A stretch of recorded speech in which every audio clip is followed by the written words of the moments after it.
Hi guys and welcome back to the channel Deepak Yadav Education. Welcome to the Daily Hindu News and Editorial Analysis of 12th of March 2024. तो guys आज है तारीख 12 मार्च 2024 और है Tuesday.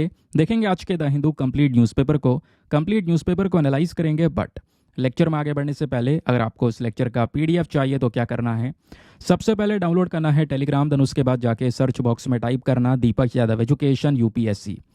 As you can see guys आपको ये वाला channel मिल जाएगा, उस पर क्लिक करना और जाकर इस चैनल को ज्वाइन कर लेना। यहाँ से आप डेली बेसिस पे इस लेक्चर के पीडीएफ को डाउनलोड कर पाओगे। नाउ हमेशा की तरह हम लोग अपने लेक्चर को एक मैप के क्वेश्चन के साथ स्टार्ट करेंगे। तो आज आप सभी को मैप में जाकर देखना है मनी महेश लेक को कहाँ पर है एग्जैक्टली लोकेटेड।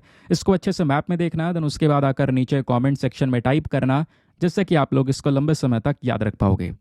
साथ ही साथ एक क्वेश्चन सॉल्व करेंगे जो कि यूपीएससी प्रीवियस ईयर साल 2014 के प्रीलिम्स में पूछा गया था। डेली बेसिस पे हम लोग यहाँ पर एक प्रीवियस ईयर क्वेश्चन को भी सॉल्व करते हैं। क्वेश्चन क्या बोलता है, कंसिडर द फॉलोइंग रिवर्स। यहाँ पर आपको 3 नदियों के नाम दिए गए हैं। पहली है बराक, दूसरी है लोहित और तीसरी है सुबांसरी। तो इन तीनों नदियों में से कौन कौन सी नदी है जो अरुणाचल प्रदेश से बहती है, ये आपने बताना है। ऑप्शन नंबर है 1 only, B 2 and 3 only, C 1 and 3 only, या फिर डी तीनों की तीनों।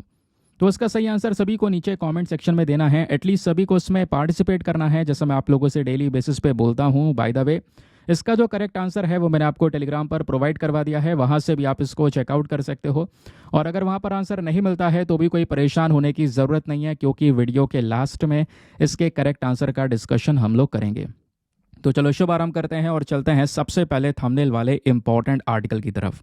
तो दोस्तों, आज से कुछ दिनों पहले ऑलरेडी मैंने थंबनेल लगाकर इसके बारे में समझाया हुआ था कि उस समय पर जो हमारे होम मिनिस्टर हैं अमित शाह जी, उनका स्टेटमेंट आया था कि लोकसभा के जो चुनाव हैं उससे पहले ही सिटीजनशिप अमेंडमेंट एक्ट को लागू किया जाएगा।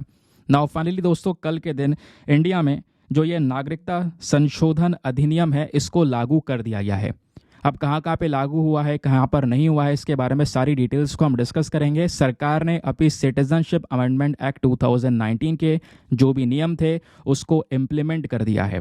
अब पूरा इशू क्या चल रहा है वो भी मैं आपको समझाऊंगा डिटेल से। तो आज के न्यूज़पेपर में फ्रंट पेज पर दोस्तों आपको ये आर्टिकल मिल जाएगा जो कि जीएस पेपर नंबर 2 पॉलिटी के पॉइंट ऑफ व्यू से इंपॉर्टेंट है। ठीक है, ये आप देख पाओगे, citizenship amendment act rules notified. जो भी नियम थे इसके उन सबको नोटिफाई कर दिया गया है। और जैसे मैंने बोला, ये 2019 में ही लॉ आ चुका था, लेकिन 4 साल से इसको रोका गया था, लागू नहीं किया गया था। नाउ फाइनली यहाँ पर अब इसको लागू कर दिया गया है, जिस वजह से कई सारे इश्यूज आजकल न्यूज़ में देखने को मिलेंगे। तो इस पूरे आर्टिकल में जो आप न्यूज़पेपर अगर पढ़ रहे होंगे, वैसे ज़रूरत नहीं है क्योंकि यहाँ पर मैं डिटेल्स आपके साथ में शेयर कर रहा हूँ, उसी न्यूज़पेपर की कटिंग है, उसमें ये सारी चीज़ आपको मिल जाएंगी। ठीक है, तो हुआ क्या है, जस्ट इलेक्शन से पहले मिनिस्ट्री ऑफ होम अफेयर्स ने 11 मार्च यानी कल की तारीख में सिटीजनशिप अमेंडमेंट रूल्स 2024 को नोटिफाई कर दिया। 2024 क्यों, बेसिकली इस साल पास हुआ है, सिंपल सी बात है। और क्योंकि दोस्तों यहाँ पे अगर मैं बताऊँ, ये जो कानून है ये ऑलरेडी आ चुका था, या फिर ये जो पूरा सिटीजनशिप अमेंडमेंट एक्ट है इसको हमने पार्लियामेंट में 2019 में ही पास कर दिया था, बट इन नियमों को लागू नहीं किया था। नाउ फाइनली यहाँ पर इनको इम्प्लीमेंट किया जा रहा है। अब इस एक्ट के अंदर में क्या है ये आपको पता ही है दोस्तों। इस एक्ट के अंदर में ये बोला गया है कि 3 देश जो हमारे पड़ोसी देश हैं, कौन कौन से, पाकिस्तान, बांग्लादेश और अफगानिस्तान, इन तीनों देशों से जो नॉन मुस्लिम्स हैं उनको नागरिकता दी जाएगी इस पर्टिकुलर कानून के तहत। ध्यान से सुनना, नॉन मुस्लिम्स, जिसमें यहाँ पर हिंदू, सिख, बुद्धिस्ट, पारसी, क्रिश्चियन और जैन कम्युनिटी के लोग हो गए, क्योंकि पाकिस्तान, बांग्लादेश और अफगानिस्तान ये मुस्लिम मेजॉरिटी कंट्रीज़ हैं। और आप देख पाओगे पास्ट में यहाँ पर जो माइनॉरिटीज़ हैं उनके ऊपर कई बार कह सकते हो काफ़ी सारे अलग अलग अत्याचार हुए हैं, जिस वजह से यहाँ पर माइनॉरिटीज़ की पॉपुलेशन जो है वो बहुत ज़्यादा कम हो चुकी है। ठीक है, फिर यहीं पर बताया गया कि इस एक्ट में ये डिटेल्स हैं कि इन देशों से आए हुए नॉन मुस्लिम कम्युनिटी के लोग, ठीक है, जो वहाँ पे काफ़ी प्रताड़ित हुए बट वो इंडिया में आ चुके हैं, तो उनको नागरिकता देगा भारत, वो भी इस वाले लॉ के तहत। क्लियर हो गया, बहुत सिंपल तरीके से आपको समझ में आ चुका होगा ना। फाइनली ये जो एक्ट है इसको 11 दिसंबर 2019 में पास किया गया था।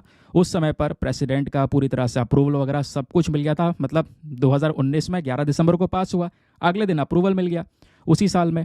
ठीक है, फिर उसके बाद अब क्या हुआ, डिटेल्स धीरे धीरे इसकी आने लगी।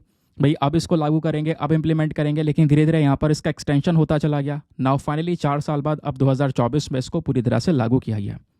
और कल ट्विटर पर आपको पता होगा ये टॉपिक पूरी तरह से ट्रेंड भी कर रहा था, शायद अभी भी ट्रेंड कर रहा हो।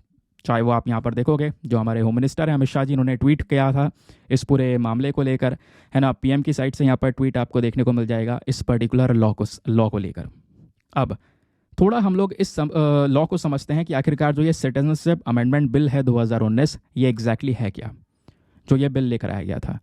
तो दोस्तों ये जो बिल था, इसके अंदर में हमारा मेन मकसद ये था कि 31 दिसंबर 2014, ठीक है, 31 दिसंबर 2014 तक अगर जो भी इन जिन तीन देशों का नाम मैंने आपको बताया था, वहाँ से जो नॉन मुस्लिम कम्युनिटीज़ है, स्पेशली वहाँ पे जो माइनॉरिटीज़ हैं, वो अगर इंडिया में आ चुके हैं 31 दिसंबर 2014 तक, तो बेसिकली उनको यहाँ पर नागरिकता देने के लिए जो पर्टिकुलर बिल है इसको लेकर आया गया था। ठीक है, अब क्या होगा, उनको नागरिकता दी जाएगी, लेकिन किस बेसिस पर, उनसे काफ़ी सारे डॉक्यूमेंट्स पहले लिए जाएंगे। ऐसा भी नहीं है कि बिल्कुल मतलब किसी को भी नागरिकता दी जाएगी, ऐसा नहीं होने वाला दोस्तों। इसमें कई सारे डॉक्यूमेंट्स होंगे, परमिसिबल डॉक्यूमेंट्स होंगे, जैसे birth certificate, tenancy records, identity papers, है ना। उसके अलावा कोई भी लाइसेंस, स्कूल, एजुकेशनल सर्टिफिकेट, जो भी यहाँ पे अफगानिस्तान, पाकिस्तान और बांग्लादेश की सरकार की जो अथॉरिटी की साइट से मिला होगा, तो वो सर्टिफिकेट्स भी यहाँ पर चेक किए जाएंगे दोस्तों। ठीक है, फिर उसके बाद में जो एप्लीकेशन होगा उसको पूरा का पूरा एलिजिबिलिटी क्राइटेरिया को फॉलो करना होगा, है ना। उसके अलावा उसको एक पूरा सर्टिफिकेट बनाना होगा, अपना जो भी कह सकते हो लोकल में जो भी कम्युनिटी इंस्टीट्यूशन है वहाँ से आप अपना सर्टिफिकेट बनवाएंगे, और सर्टिफिकेट बनवाने के बाद में पहले उस सर्टिफिकेट के माध्यम से कंफर्म किया जाएगा कि वो जो पर्टिकुलर पर्सन है क्या वो इन कम्युनिटी से बिलोंग करता है या नहीं करता है ना। देन उसके बाद में जाकर पूरी तरह से चेकिंग होगी, और चेकिंग होने के बाद में जाकर फाइनली यहाँ पर उस व्यक्ति को नागरिकता दी जाएगी। अब नागरिकता कैसे ली जा सकती है, तो इस नियम में बताया गया है कि ऑनलाइन पोर्टल्स के बेसिस पर काम हो जाएगा। तो जो यूज़र्स हैं उनको क्या करना होगा, अपने आप को ऑनलाइन वेबसाइट पर रजिस्टर करवाना होगा।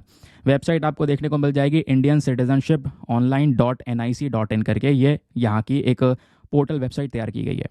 प्लस मोबाइल एप्लीकेशन भी है CAA 2019 करके, उसको भी तैयार किया जा रहा है।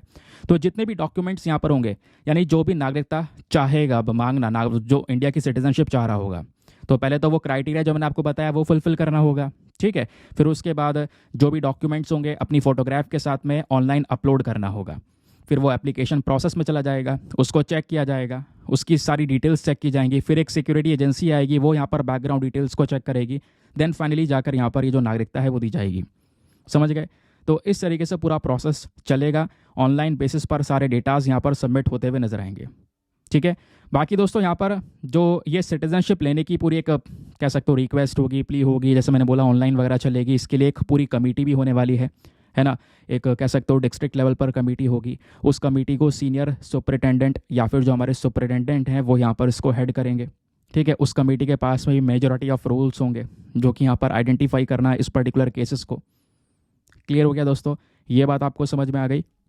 अब यहीं पर एक और चीज़ और है, क्या कोई व्यक्ति किसी भी तरीके से आया हो या कोई अपराधी क्यों ना हो, क्या सबको यहाँ पर इस प्रकार से ये नागरिकता दी जाएगी? ऐसा नहीं होगा। सिटीजनशिप अमेंडमेंट एक्ट के अंदर में कुछ एग्जेम्पशन है, अपवाद भी रखा गया है। यहाँ पर बोला गया है कि मान लो ये जो 6 कम्युनिटीज़ के लोग हैं जिनको यहाँ पे अलाउ किया गया है कि आपको ये नागरिकता दी जा सकती है, तो इसके जो मेंबर्स हैं, मान लो अगर कोई क्रिमिनल केस से बिलोंग कर रहा है, फॉरनर एक्ट 1946 के तहत या पासपोर्ट एक्ट 1920 के तहत यहाँ पर किसी ने क्राइम किया है, किसी ने अपराध किया हुआ है ना, इलीगल तरीके से कंट्री में एंटर किया है, तो उसके बेसिस पर यहाँ पे अगर आप देखोगे, या फिर कोई किसी का वीज़ा एक्सपायर हो चुका है तो वो रुका हुआ है ना, एक्सपायर परमिट्स पर रुका हुआ है, तो अगर ऐसी कोई कंडीशन है तो दोस्तों ऐसे में यहाँ पर ये नागरिकता नहीं दी जाएगी। ध्यान रखना, ऐसे मेंबर्स को अभी के लिए एग्जेम्प्ट किया गया है इसमें से। ठीक है, बाकी जो इंडियन सिटीजनशिप है वो आपको पता है वो ली जा सकती है। आप बर्थ, डिसेंट, रजिस्ट्रेशन, नेचुरलाइजेशन, इसकी अलग अलग यहाँ पर प्रोसेस है, उसको यहाँ पे हमें फॉलो करना पड़ता है। अब बात यह है कि जो ये पर्टिकुलर लॉ है दोस्तों, ये ज़्यादातर नॉर्थ ईस्ट एरियाज़ में लागू नहीं हुआ है। Citizenship amendment act north east में लागू नहीं हुआ है, ध्यान रखिएगा। अब कहाँ पे लागू नहीं हुआ है, स्पेशली जो हमारे असम के ट्राइबल एरियाज़ हैं, मेघालय, मिजोरम, त्रिपुरा, क्योंकि ये स्टेट जो हैं ये ऑलरेडी आपको पता है संविधान के अंदर में 6ठे शेड्यूल में उनको रखा गया है। ठीक है, उसके अलावा अरुणाचल प्रदेश, मिजोरम, नागालैंड, मणिपुर, इनको भी यहाँ पर CA के एक प्रोविज़न से दोस्तों यहाँ पर छूट दी गई है। अभी यहाँ पर CA इम्प्लीमेंट नहीं हुआ है। आई होप आपको इसके बारे में पूरी तरह से क्लैरिटी मिल चुकी है कि न्यूज़ में क्या चल रहा है। ये खबर के बारे में सारा डेटा मैंने आपको यहाँ पे प्रोवाइड करवाया। नाउ अब इसके बारे में कुछ लिखना हो, डिटेल्स जाननी हो, तो आपको प्रॉपर ये नोट्स के फॉर्म में डेटा प्रोवाइड भी करवा दिया गया है। क्या है सिटीजनशिप अमेंडमेंट एक्ट, ये हमने समझा कब आया, कैसे लागू हुआ। लेकिन अब क्या हो रहा है, जैसे मैंने बोला, बहुत सारी डिबेट्स भी छिड़ी हुई हैं। स्पेशली अगर आप देखोगे करंट समय पर जो अपोजिशन पार्टीज़, उनका कहना यह है कि टाइमिंग यहाँ पर क्या है इसकी, इलेक्शन से जस्ट पहले आपने सीए को लागू किया है, जबकि 2019 में आप सीए को लेकर आ चुके थे, तो ऐसा क्यों। ममता बनर्जी का कहना है कि यहाँ पर हमें कुछ डिस्क्रिमिनेटरी लगेगा तो हम इसको पूरी तरह से अपोज करेंगे, इस बिल के खिलाफ में खड़े होंगे, है ना। जो अपोजिशन ऑब्वियस ही बात है वो इसको अपोज करेगा। अलग अलग अपोजिशन लीडर्स के जो यहाँ पर स्टेटमेंट्स है वो लगातार अभी जारी होते चले जा रहे हैं, आ रहे हैं। अभी देखो आज कितनी सारी न्यूज़ आएगी सीए को लेकर, क्योंकि ये कल शाम की बात है ना, जिसको लेकर मतलब ऑब्वियस ही बात है कल चर्चाएं बहुत हुई, तब जाकर आज डेटा यहाँ पे पब्लिश हुआ है। अब बात यह है दोस्तों, आपको पता ही है ऑनलाइन बेसिस पर एक डिबेट चलती है। आपको दोनों एस्पेक्ट मैं पहले ही बता चुका हूँ और दोनों एस्पेक्ट आज भी आप समझने की कोशिश करो कि जो ये सिटीजनशिप अमेंडमेंट एक्ट है ना, इससे संबंधित यहाँ पर कुछ चिंताएं भी हैं। ठीक है, अब वो चिंताएं यहाँ पर क्या हो सकती हैं। तो पहली चीज़ यहाँ पर बोला जा रहा है कि ये जो लॉ है ये एक पर्टिकुलर कम्युनिटी को टारगेट कर रहा है, क्योंकि जैसा आपने पढ़ा अभी सीए के अंदर में उन 3 देशों से नॉन मुस्लिम्स कम्युनिटी को यहाँ पर अलाउ किया गया है। ठीक है, मुस्लिम्स को यहाँ पर नहीं रखा गया है, इसमें एक्सक्लूड किया गया है। तो कहीं ना कहीं एक पर्टिकुलर कम्युनिटी को टारगेट किया जा रहा है, ये बताया जा रहा है। उसके अलावा नॉर्थ ईस्ट रीजन में अभी वैसे लागू नहीं हुआ है, तो उसको यहाँ पे अभी पढ़ना मतलब इतना ज़रूरी नहीं है। फिर बात है फंडामेंटल राइट्स की, तो कहने का मतलब है, लोगों का कहना यह है कि फंडामेंटल राइट्स के ये अगेंस्ट में है। जो हमारा संविधान है हमें मौलिक अधिकार देता है ना, आर्टिकल 14 जो कि हमारी राइट टू इक्वालिटी की बात करता है, समानता की बात करता है। तो दोस्तों यहाँ पर ये जो राइट है इनका वॉयलेशन होगा। अगर आप एक तरफ से ऐसा देखोगे तो ऐसा यहाँ पर क्रिटिक्स का कहना है, तो आर्टिकल 14 का वॉयलेशन हो रहा है इस सिटीजनशिप अमेंडमेंट एक्ट के माध्यम से, ये स्टेटमेंट्स यहाँ पर दिए जा रहे हैं। ठीक है, कहा जा रहा है कि भाई नेचर में डिस्क्रिमिनेटरी है, क्योंकि आप केवल इन 3 देशों से जो नॉन मुस्लिम्स उनको कवर कर रहे हो। ठीक है, उसके अलावा श्रीलंका के अंदर में कई सारे तमिल्स हैं, म्यांमार से हिंदू रोहिंग्या हैं, उनको इस एक्ट में कवर नहीं किया गया है। तो यहाँ पर भेदभाव हो रहा है, डिस्क्रिमिनेशन है, इस वजह से भी यहाँ पर प्रोटेस्ट आपको देखने को मिल जाते हैं। ठीक है, उसके अलावा कह सकते हो इस लॉ को लागू करने में थोड़ी डिफ़िकल्टी होंगी, क्योंकि हम यहाँ पर फोकस कर रहे हैं कि इन देशों में जो भी माइनॉरिटी के लोग प्रताड़ित हुए हैं और वो इंडिया आए हैं 31 दिसंबर 2014 तक, उनको इस तरीके से नागरिकता दी जाए। लेकिन यहाँ पर ये काफ़ी मुश्किल हो जाएगा डिफ़ाइन करना कि भाई कौन सा इलीगल माइग्रेंट है जो अवैध तरीके से इंडिया एंटर कर चुका है और कौन सा ऐसा है जो प्रताड़ित हुआ है वहाँ पर। तो इसमें यहाँ पर आइडेंटिफिकेशन करने में थोड़ी प्रॉब्लम हो सकती है, तो यहाँ पर कई इश्यूज़ आएंगे। अभी जो सिटीजनशिप अमेंडमेंट एक्ट है इससे संबंधित वेरियस इश्यूज़ आपको न्यूज़ में देखने को मिलेंगे, जिसके बारे में आर्टिकल छपते रहेंगे। वो सब कुछ मैं आपके साथ में दोस्तों शेयर करता रहूँगा, डोंट वरी। ठीक है, तो इस तरीके से पूरा का पूरा जो मामला है आज के समय पर चल रहा है। आई होप आपको इसके बारे में पूरी तरह से क्लैरिटी मिल चुकी है। इवन जो हमारी मिनिस्ट्री ऑफ होम अफेयर्स है उन्होंने भी एक प्रॉपर क्लैरिफिकेशन दिया है और उन्होंने बोला है कि भाई क्यों प्रोटेस्ट हो रहा है, इससे किसी को घबराने की ज़रूरत नहीं है, क्योंकि किसी की नागरिकता छीनी थोड़ी ना जा रही है। जो इंडियन सिटीजन्स है, जो भारत के नागरिक हैं, उनके ऊपर थोड़ी ना ये अप्लाई हो रहा है। बस खाली जो माइनॉरिटीज़ बाहर से आ रहे हैं उन्हीं के ऊपर इसको अप्लाई किया गया है, उन्हीं के लिए है। तो प्रोटेस्ट की यहाँ पर कोई इतनी आवश्यकता है नहीं, क्योंकि सिटीजनशिप अगर किसी को चाहिए तो लेने का तरीका प्रॉपरली हमारे इस एक्ट में मेंशन्ड है। भाई हमारे पास में नागरिकता लेने का पूरा कानून है ना citizenship amendment act, citizenship act 1955। तो इसमें सारी चीज़ें मेंशन्ड है।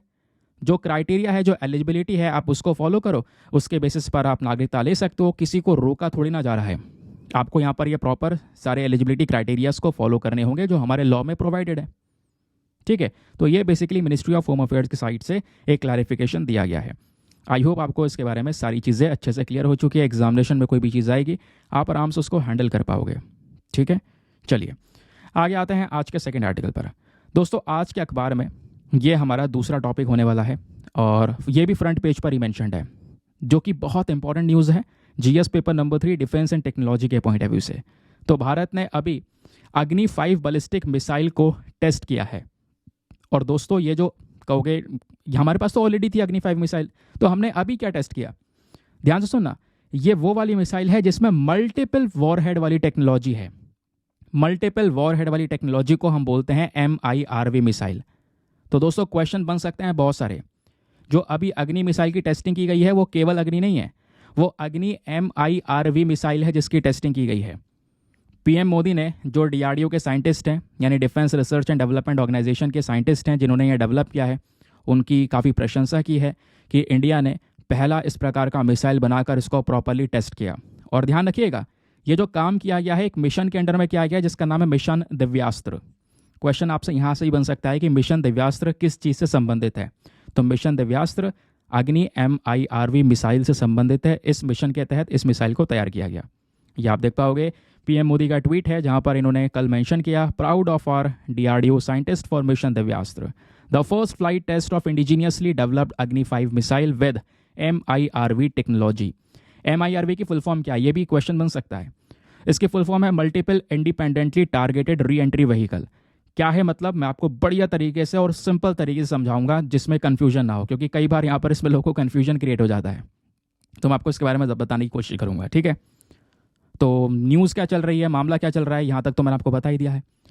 अब ये टेस्ट कहाँ से किया गया दोस्तों, तो टेस्ट ओडिशा के अंदर में doctor APJ Abdul Kalam island से किया गया है और ये टेस्ट सक्सेसफुली कंडक्ट हो चुका है। PM मोदी ने ट्वीट में क्या बोला, वो ट्वीट भी मैंने आपके साथ में ऑलरेडी शेयर कर दिया। अब समझते हैं ये मिसाइल या फिर जो अभी हम बात कर रहे थे ना MIRV टेक्नोलॉजी एक है क्या। तो दोस्तों यहाँ पर आपको पता होगा इजराइल के पास में एक सिस्टम है आयरन डोम सिस्टम, ठीक है, और ऐसे यहाँ पर रशिया का सिस्टम है S-400। अब ये सिस्टम काम कैसे करते हैं मैं आपको बताता हूँ। होता यह है कि मान लो ये हमारी एक टेरिटरी है, ठीक है, हम यहाँ पर हैं और मान लो सामने से दुश्मन है, सामने दुश्मन हमारे ऊपर रॉकेट से अटैक कर रहा है, अपनी मिसाइल से अटैक कर रहा है। तो दुश्मन का मिसाइल यहाँ पर आ रहा है और वो गिरना शुरू हो जाएगा हमारे लैंड में, हमारे एरिया में। तो जैसे यहाँ पर ये मिसाइल गिरना शुरू होगा, हमारा जो ये डिफेंस सिस्टम है जो मिसाइल को हवा में डिस्ट्रॉय कर देता है, ये एक्टिव हो जाएगा, रडार्स एक्टिव होंगे और सीधा उस मिसाइल को ट्रैक करके ये आसमान से छूटेगा और मिसाइल को हवा में उड़ा देगा, मिसाइल को हवा में ख़त्म कर देगा। तो दुश्मन की मिसाइल नीचे गिर ही नहीं पाएगी। और ऐसे अब कई सारे डिफेंस सिस्टम दोस्तों अलग अलग कंट्रीज डेवलप कर चुकी हैं। तो आप चाहे कितना ही बढ़िया मिसाइल बना लो, चाहे आपके पास में ब्रह्मोस ही क्यों ना हो, अगर आप अटैक करते हो तो उनका ये जो सिस्टम है आपके मिसाइल को हवा में ही ख़त्म कर देगा। तो फिर जब हवा में ही ख़त्म कर देगा तो हमारी मिसाइल्स का फ़ायदा क्या हुआ, ठीक है। तो अभी इसी का ही एक बढ़िया वर्जन निकाला गया है। तो ये वाली जो मिसाइल है ना दोस्तों, ये वाली जिसकी हम बात कर रहे हैं अग्नि 5 MIRV टेक्नोलॉजी के साथ में, ये MIRV टेक्नोलॉजी एक ऐसी टेक्नोलॉजी है जो कि इस वाले सिस्टम को फेल कर देगी। ये सिस्टम सही से काम नहीं कर पाएगा उस पूरे मिसाइल के आगे, या इस सिस्टम को कंफ्यूज कर देगी वो मिसाइल। अब काम कैसे करेगी आओ मैं आपको इसके बारे में समझाता हूँ। होता यह है, जब हम नॉर्मल मिसाइल मारते हैं तो समझ लो हमने वॉरहेड जो है, न्यूक्लियर वॉरहेड, सपोज यहाँ पे जिससे अटैक करना है बॉम्ब है, उसमें हम लोगों ने एक ही डाल रखा है। तो मिसाइल में एक ही वॉरहेड है, ये मिसाइल गई और दूसरे सिस्टम ने हमारी मिसाइल को आसमान में गिरा दिया, तो फिर क्या फ़ायदा उसका। तो जो MIRV टेक्नोलॉजी होती है दोस्तों, इस MIRV टेक्नोलॉजी के अंदर जो वॉर हेड है वो वॉर हेड नहीं है, वो है वॉर हेड्स। इसमें कई सारे वॉर हेड का यूज़ किया गया है, ये आप लोग देख पा रहे होंगे। तो कई सारे वॉर हेड का यूज़ करने का मतलब है जब हम मिसाइल लॉन्च करेंगे आगे खुल जाएगा, वॉर हेड फैल जाएंगे, तो भले ही आपका डिफेंस सिस्टम कितना ही रहे, अब ये वॉर हेड जो है खुल जाएंगे। ये जो डिफेंस सिस्टम है कंफ्यूज हो जाएगा कौन से को मार के गिराना है, तो एक इधर गिर जाएगा, एक इधर गिर जाएगा, एक इधर गिर जाएगा, कुछ को यहाँ पर ये डिफेंस सिस्टम गिरा सकता है, हवा में उड़ा सकता है, समझ गए। तो अब जो है ना ये जो पूरा सिस्टम है क्या करेगा, इस वाले हमारे मिसाइल को रोकने वाला जो पूरा सिस्टम है इसको यहाँ पर कहीं ना कहीं ब्लॉक कर देगा या इसको कंफ्यूज करने का काम करेगा। तो भले ही यहाँ पर ये वाले S-400 या फिर ऐसा आयरन डोम्स वगैरह किसी के पास में होंगे, वो भी इस मिसाइल का मुकाबला नहीं कर पाएंगे, क्योंकि ये क्या है, ये MIRV टेक्नोलॉजी के साथ में। आपसे क्वेश्चन कोई पूछे MIRV टेक्नोलॉजी क्या है, तो सिंपल सा भैया, इस टेक्नोलॉजी में हम ज़्यादा न्यूक्लियर हेड्स का यूज़ कर सकते हैं, बस इतना यहाँ पर इसका सही उत्तर आपने देना होगा। ठीक है, बात क्लियर हो गई दोस्तों, मज़ा आया इसको समझकर। अब आते हैं, ये जो सिस्टम है इसके अंदर में कुछ इंडिजीनियस सिस्टम का यूज़ किया गया है। हाई एक्यूरेसी रेट आपको देखने को मिलेगा, सटीक तरीके से अपने टारगेट को ये हिट करेगा। और ध्यान रखिएगा ये अग्नि 5 का ही वर्जन है। हमारे पास में ऑलरेडी अग्नि 5 मिसाइल है जो कि भारत की सबसे लंबी रेंज वाली बैलिस्टिक मिसाइल है। अच्छा, एक चीज़ और, क्वेश्चन ये है कि सर ये वाली जो मिसाइल है इसकी रेंज कितनी है, तो इसकी रेंज है 6000 किलोमीटर्स। ध्यान रखिएगा ये किसकी रेंज है, ये है अग्नि MIRV वाली मिसाइल की। 6000 किलोमीटर जो है ना दोस्तों, ये कोई जोक नहीं है, बहुत लंबा यहाँ पर रेंज हो गया। इस रेंज से हम चाइना के कोने कोने को यहाँ पर अप्रोच कर सकते हैं, कोने तक यहाँ पर हम अपनी मिसाइल को पहुँचा सकते हैं। सिंपल सी बात है, ठीक है। तो चाइना हमारे एरिया में यहाँ पर कवर होता हुआ नजर आएगा। तो यहाँ पर भी बताया भी क्या है, हमारे पास में ऑलरेडी जो अग्नि 5 है, जिसकी रेंज 5000 किलोमीटर है, वो भी चाइना के ज़्यादातर पार्ट्स तक रीच हो सकता है। और MIRV टेक्नोलॉजी के साथ में जो है ये और दूर तक यहाँ पर एरिया को कवर कर सकता है। ठीक है, अब यहीं पर एक और प्रश्न आता है, क्या ये टेक्नोलॉजी किसी और देश के पास में नहीं है? देखो, कुछ ही कंट्रीज़ है जिनके पास में ऑलरेडी ये टेक्नोलॉजी अवेलेबल है। वो सेलेक्टेड कंट्रीज़ कौन कौन सी हैं? उसमें आता है ऑब्वियसली सबसे पहले यूएस पहला देश था जिन्होंने ऐसी टेक्नोलॉजी को डेवलप किया था। MIRV टेक्नोलॉजी ये 1970 में ही यूएस डेवलप कर चुका है। यूएस के बाद रशिया ने भी इसको डेवलप किया, देखा था कि रशिया के बाद चाइना ने बनाया, फिर इन सब को देखकर यूके ने भी बना लिया, और यूके को देखकर फ्रांस ने भी बना लिया। तो आज के समय पर कौन से 5 देश हैं? US, Russia, China, UK, France. ये 5 कंट्रीज हैं जिनके पास में ऑलरेडी MIRV टेक्नोलॉजी है। और उसके बाद इस लिस्ट में अब 6ठा नंबर पर इंडिया भी ऐड हो चुका है दोस्तों, जिसके पास में ये टेक्नोलॉजी आपको देखने को मिल जाती है। ठीक है, ये बात आपको क्लियर हो गई। ये मैंने आपको काफ़ी सिंपल तरीके से समझाने की कोशिश की है कि पूरा का पूरा जो पर्टिकुलर इशू है वो एग्जैक्टली है क्या।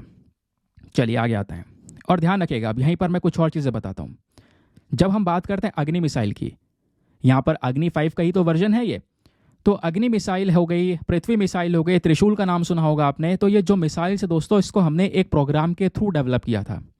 जो आज के समय पर मिसाइल्स में इंडिया आगे बढ़ रहा है, उसके पीछे के रीज़न है डॉक्टर APJ अब्दुल कलाम जी। तो डॉक्टर APJ अब्दुल कलाम जी ने ही दोस्तों यहाँ पर ये जो प्रोग्राम है इसको स्टार्ट किया था, जिस प्रोग्राम का मेन टारगेट था कि भारत को सेल्फ सफिशिएंट बनाया जाए मिसाइल टेक्नोलॉजी के मामले में। ज़्यादातर मिसाइल्स हम खुद से डेवलप करें और बेस्ट हों इस पर्टिकुलर कैटेगरी के अंदर में, किसी दूसरे देश के ऊपर में निर्भर होने की यहाँ पर ज़रूरत ना पड़े। उसके लिए ये प्रोग्राम स्टार्ट किया गया जिसका नाम है ICMDP। कहने का मतलब है integrated guided missile development programme. और इस प्रोग्राम के तहत 5 मिसाइल्स को डेवलप किया गया था। वो 5 मिसाइल कौन सी हैं? ध्यान रखने के लिए एक शॉर्ट फॉर्म ध्यान रखना, पटना। P से पृथ्वी मिसाइल, जो कि एक short range surface to surface missile है। फिर है अग्नि मिसाइल, ये एक बलिस्टिक मिसाइल है जिसकी रेंज अलग अलग है। अग्नि 1 2 3 4 5 करके दोस्तों आपको कई सारी मिसाइल्स देखने को मिलेंगी, अभी मैं आपको बताऊंगा, सबकी रेंज अलग अलग है। फिर उसी प्रकार से त्रिशूल मिसाइल है, ये भी short range low surface to air missile है। फिर है नाग मिसाइल, ये 3rd generation anti tank missile है, दुश्मन के टैंक को ख़त्म करने के लिए। फिर ऐसी आकाश मिसाइल है जो medium range surface to air missile है। तो ये 5 मिसाइल्स हमको देखने को मिल जाती हैं। इनके अलग अलग वर्जन्स ऐसे आते रहते हैं। एग्जाम्पल आपने जैसा अग्नि का देखा, ठीक है। और यहाँ पर ध्यान रखना, ये जो अभी MIRV टेक्नोलॉजी वाला मिसाइल डेवलप किया है DRDO ने किया है। तो DRDO के बारे में कुछ फैक्चुअल डेटा भी आपने पता होना चाहिए ज़रूर से। तो DRDO एक रिसर्च एंड डेवलपमेंट विंग है। कौन से मंत्रालय में आता है? मिनिस्ट्री ऑफ डिफेंस के अंडर में आता है। इस बॉडी को बनाया गया था 1958 में। DRDO दोस्तों पहले अलग अलग बॉडीज़ में टुकड़ों में बटा हुआ था, जैसे टेक्निकल डेवलपमेंट एस्टेब्लिशमेंट हुआ करता था, उसके अलावा directorate of technical development production, इस प्रकार की अलग अलग बॉडीज़ हुआ करती थी। तो इन तीनों बॉडीज़ को कंबाइन किया गया। कंबाइन करने के बाद में 1958 में DRDO को बनाया गया। तो इस तरीके से DRDO की शुरुआत होती है, ठीक है। तो ये आर्टिकल कितना इंपॉर्टेंट था आप देख सकते हो। UPSC ने 2014 में यहाँ पर एक प्रश्न पूछ लिया था अग्नि 4 मिसाइल के रेफरेंस में, कि भाई बताओ अग्नि 4 मिसाइल को लेकर 3 स्टेटमेंट है, तीनों में से कौन सा स्टेटमेंट सही है। ये क्वेश्चन आपसे पूछा गया था दोस्तों कि भाई क्या अग्नि 4 सरफेस टू सरफेस मिसाइल है? जी बिल्कुल सही बात है। तो पहला ऑप्शन यहीं पर हमारा सही हो जाता है। दूसरा देखो, इसके अंदर में केवल लिक्विड प्रोपेलेंट है नहीं, इसके अंदर 2 स्टेज है, सॉलिड फ्यूल सिस्टम भी आपको देखने को मिल जाता है। तीसरा, ये अपने न्यूक्लियर वॉरहेड को 75,000 किलोमीटर तक की दूरी तक लेके जा सकता है। नहीं, 5,000 किलोमीटर या 4,000 किलोमीटर तक का यहाँ पर इसका पूरा रेंज आपको देखने को मिलेगा। That is why second third गलत है, बट पहला वाला यहाँ पर 1 only is the correct answer. बाकी अगर आप अग्नि मिसाइल्स के अगर आप रेंजेस देखना चाहते हो तो यहाँ पर एक छोटा सा फोटो दिया गया है, आप इस फोटो को पढ़ सकते हो आराम से। यहाँ पर सारा डेटा प्रोवाइडेड है।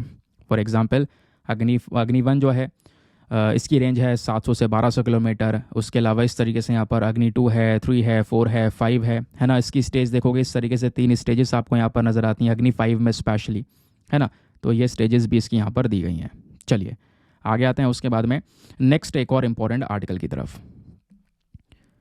ना आगे बढ़ने से पहले दोस्तों एक इंपॉर्टेंट इन्फॉर्मेशन, अगर आप लोग हमारे पेड ग्रुप्स को ज्वाइन करना चाहते हो तो आपके पास में एक बढ़िया मौका है इसको ज्वाइन करने का। यहाँ पर आपको डेली बेसिस पे करंट नोट्स के PDF वगैरह प्रोवाइड करवाए जाते हैं। फॉर एग्जांपल जैसे हमने ये आर्टिकल डिस्कस किए दोनों, अब ये आर्टिकल आपको पता है इन आर्टिकल में इतना दम नहीं है।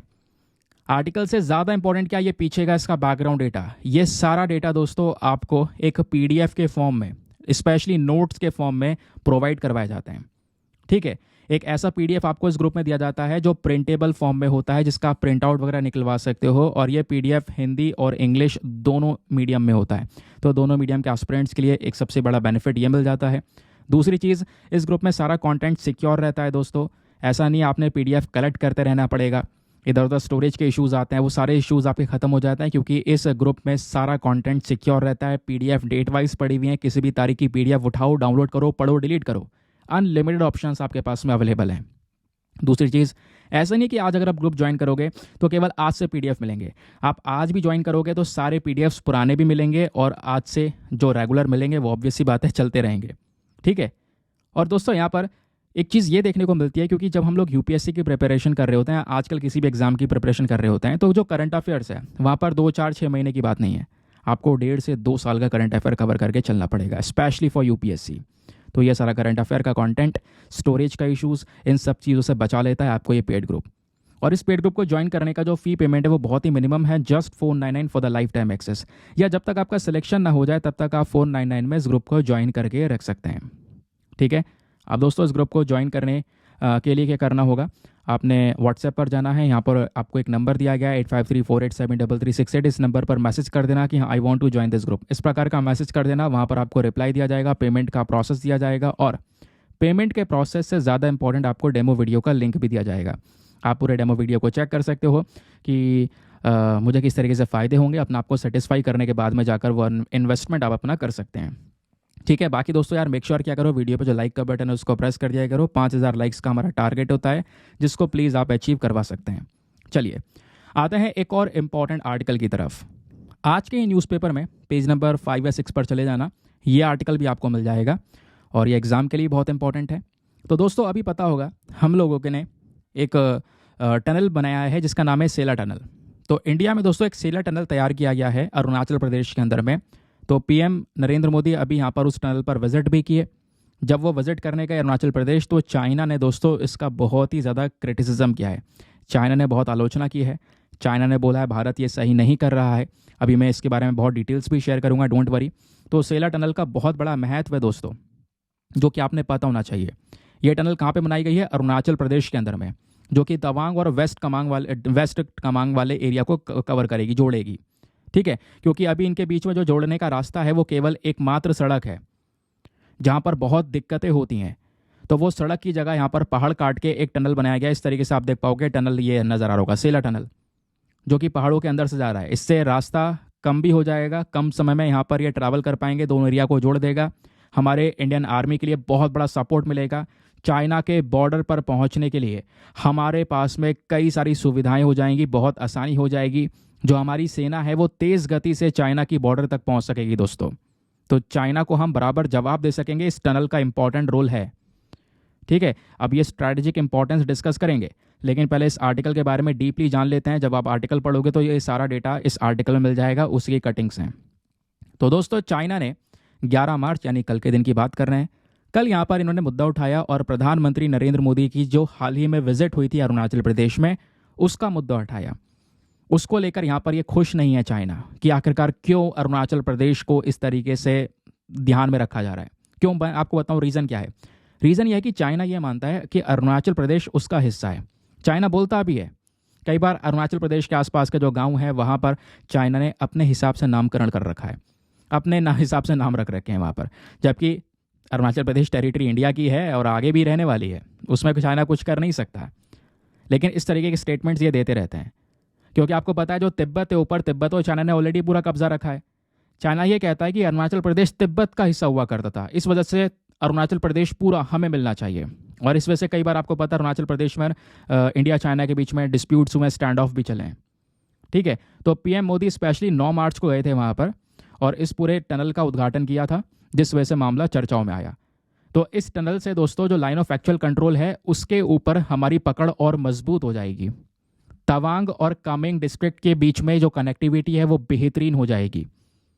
अभी मैं आपको समझाता हूँ आगे मैप दिखाकर, क्योंकि जब तक मैप में नहीं समझेंगे तब तक बढ़िया तरीके से क्लियर नहीं होगा। ये टनल आप देख पा रहे हो, ये टनल दोस्तों 13,000 फीट की ऊंचाई पर बनी है।